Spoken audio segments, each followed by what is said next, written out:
Bismillahirrahmanirrahim. Assalamualaikum warahmatullahi wabarakatuh. Eh, Alhamdulillah pada kesempatan kali ini saya akan sedikit membahas atau mempresentasikan tentang hubungan matematika dan budaya. Ini di sini disebutkannya matematika dan budaya itu sebuah simbiosis. Kenapa sebuah simbiosis? Karena matematika dan budaya memiliki hubungan yang erat dan saling memenuhi. Matematika hadir dalam berbagai aspek kehidupan manusia dari seni hingga ritual, membentuk dan dibentuk oleh budaya. Matematika dalam kehidupan sehari-hari. Matematika dalam kehidupan sehari-hari itu meliputi yang pertama pengukuran dan perhitungan. Matematika membantu kita dalam mengukur dan menghitung.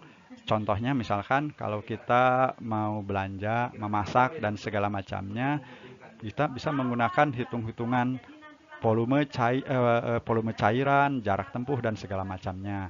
Yang kedua, logika dan penalaran. Matematika membantu kita berpikir logis dan menyelesaikan masalah.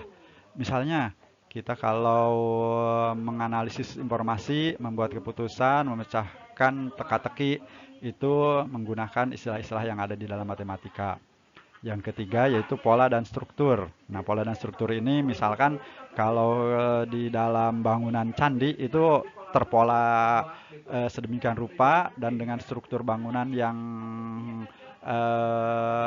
terpola dengan benar, akhirnya bangunan itu menjadi bangunan yang utuh dan kokoh tanpa menggunakan zaman sekarang itu menggunakan semen dan segala macam.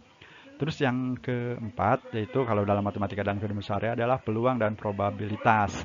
Nah, peluang ini biasanya digunakan kalau dalam permainan yang menggunakan contohnya kalau yang sering nongkrong di pos ronda itu biasanya ada permainan remi, ada yang kalau istilah ininya mah bridge. Nah, terus ada juga permainan misalkan kayak eh di apa selain dari remi itu ada juga yang disebut dengan gapleh gitu. Itu di dalam kehidupan sehari-hari. Terus yang berikutnya adalah matematika dalam seni dan arsitektur. Nah, ini kalau dalam arsitektur itu matematik biasanya dalam perencanaan konstruksi bangunan. Contohnya diaplikasikan untuk menciptakan keseimbangan antara estetika dan proporsi idealnya. Terus berikutnya dalam seni lukis ada perspektif dan komposisi dalam seni lukis disasarkan pada prinsip matematika. Seniman menggunakan aturan perspektif untuk menciptakan ilusi dalam dan di luar ruangan. Terus dalam seni musik juga ada matematika digunakan dalam mengatur nada, interval, dan akor.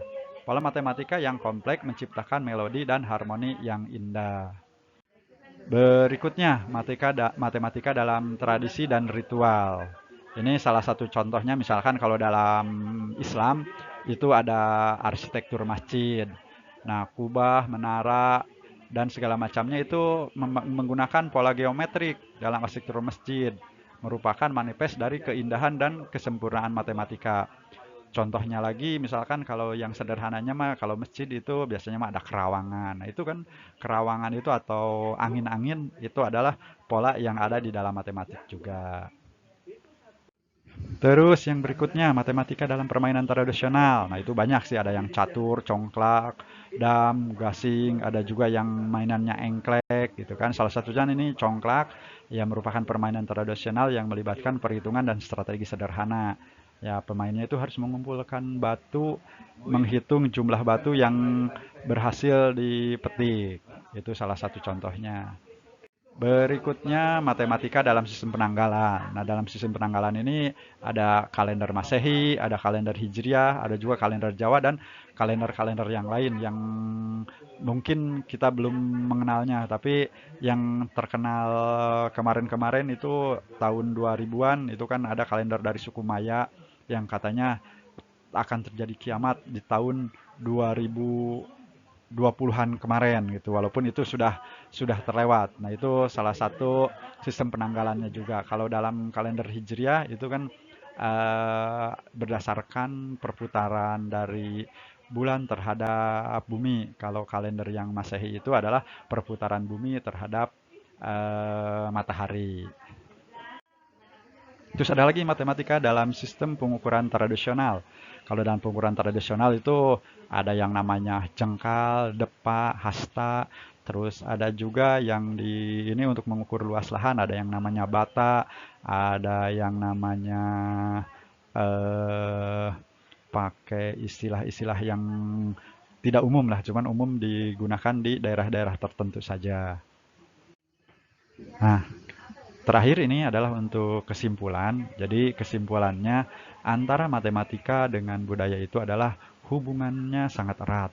Karena matematika dan budaya saling terkait dan mempengaruhi satu sama lainnya. Matematika membentuk dan dibentuk, keduanya berperan penting dalam memahami dunia sekitar.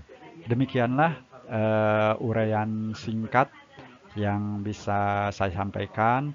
Kurang dan lebihnya saya mohon maaf. Billahi taufiq wal hidayah. Wassalamualaikum warahmatullahi wabarakatuh.